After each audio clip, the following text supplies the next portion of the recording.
Hi, I'm Glen Macnow with my pal Joe Sixpack. We're at Conshohocken Brewing Company, Bridgeport Brew Pub.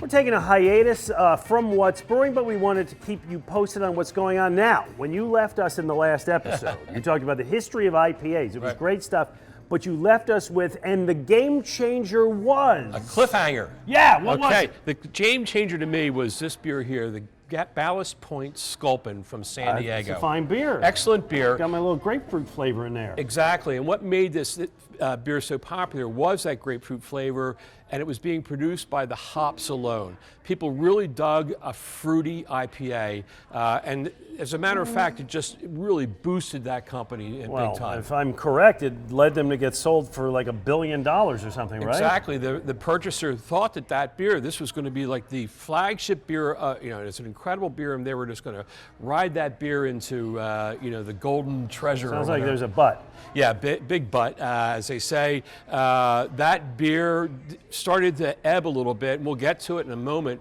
because of the introduction of a competing style beer, the New England IPA. Ah, now you're talking my language. Exactly. Come on, take me to my jam, pal. Before we get there, I just want to sort of stress the whole idea of these big fruity hops, because they started developing hop strains like Mosaic hops and Citra hops that had these kind of fruit qualities, and brewers loved them, people loved them. They liked the fruity aspect of the beer. It's so much so that the bitterness started to fade as the big attraction. We talked about the hop wallop last episode. Yeah. That beer style started to fade as we got more into the fruity flavor of the beer. So we saw beers like this one here from Golden Hop from Yards, and I don't know what happened to it, but I had a couple other beers that were pretty fruity. Our nice Life Coach IPA right here. Exactly. From Brewing. A beer that it's a light bodied beer. It was, it underscores the idea that people really wanted the hops. It wasn't so much the alcohol that went with beer, it was the hops that everybody was really digging. So what happened was the breweries started finding new and novel ways to add hops to beer. Some of them were traditional, the whole idea of dry hopping a beer, adding hops after the beer boiled. You add more hops to the cold beer as it's starting to ferment. And we saw the likes of Sierra Nevada using their torpedo. They made a torpedo beer. Trogue's Hop Gun. I mean, these were all different kinds of ways to add more hops to beer. Well, I know we do one here at one of my favorites, MC5, double dry hop. Exactly. So they were dry hopping the beer, and if a little dry hopping was good, let's do it again. Do it again. Double dry hopping. All right. It's so common that you see beers that just say DDH on it, double dry hop. Are you planning to pour me a beer this episode, or just are you going to talk the whole time? Let's talk about those hazy beers too. Because I love the hazies. What's happening here with this style is that this sort of is, and many people think of this style as the anti-IPA because it's no longer about the bitterness of the hops. It's all about the fruitiness and the aroma, especially. People love the aroma. So this is a cloudy beer from the Never Ending Haze from Stone Brewing, also out in San Diego. Yeah, we've enjoyed their stuff on the show before. So, compare Look at that to... Can't see through it. I love that. It looks like orange juice. Exactly. And smells like it. God, I love that beer. I do think, for me personally, this is my favorite style. I know it is, and we've had a lot of them on the show in the past. But, as it happens with brewing, we'll never stop right there. Right, evolution continues to move. Exactly, and so what happened here is people like that haze. They also like the body of it. It's a little bit heavier because it's unfiltered. Yeah. And so we started amping up the body a little bit by adding things like flaked oats to it. And that sort of created a beer style that, because of that fruity sort of thick flavor, was known as the milkshake IPA or the smoothie IPA.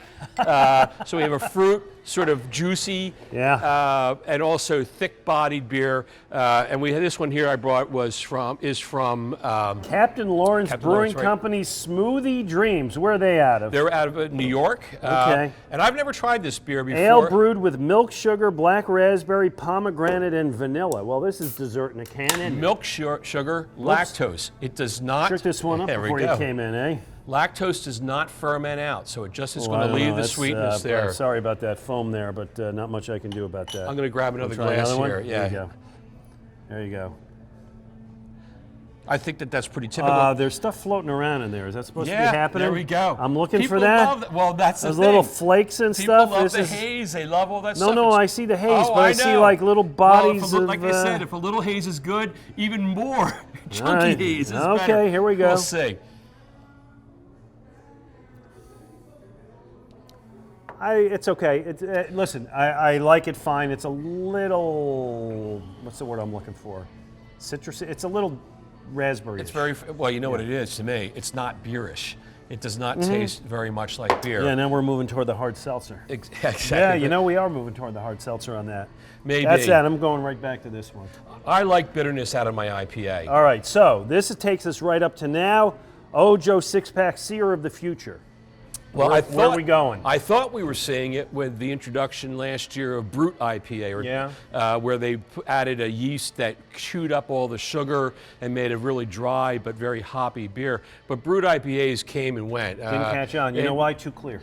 That could be it. I really think this is what people like. Yeah, I don't know. I've come around on this a little bit. My thought about it is that these are not really IPAs. They are something else. It's a different kind of beer. You know, given the IPA history, maybe we shouldn't be calling them that, but you know what the heck, it's just another different kind of beer. So. And everybody enjoys them, and this has been tremendous education by you, and we got to drink, so all is good. We thank you for watching us. Make sure you stay tuned, tell your friends. With Joe Sixpack, I'm Glen Macnow. Cheers to you. It's an uneasy feeling to have our worlds grind to a halt. All across Montgomery County, from Ambler to Pottstown, Lansdale to Norristown, and everywhere in between. To not visit the places that fill our lives. To see empty parking lots, closed parks, and once bustling streets now quiet. But the signs you'll pass in the windows remind us what we're doing this for. To strengthen our community. We stand together by staying apart and pick each other up. Although we have to pause travel right now, nothing will ever stop the powerful way travel changes us. And like our heroes of the past and our heroes of the present, we'll rise again, we'll fly again, we'll stay and play and thrive again. Because we're Montco strong, and we'll get through this together.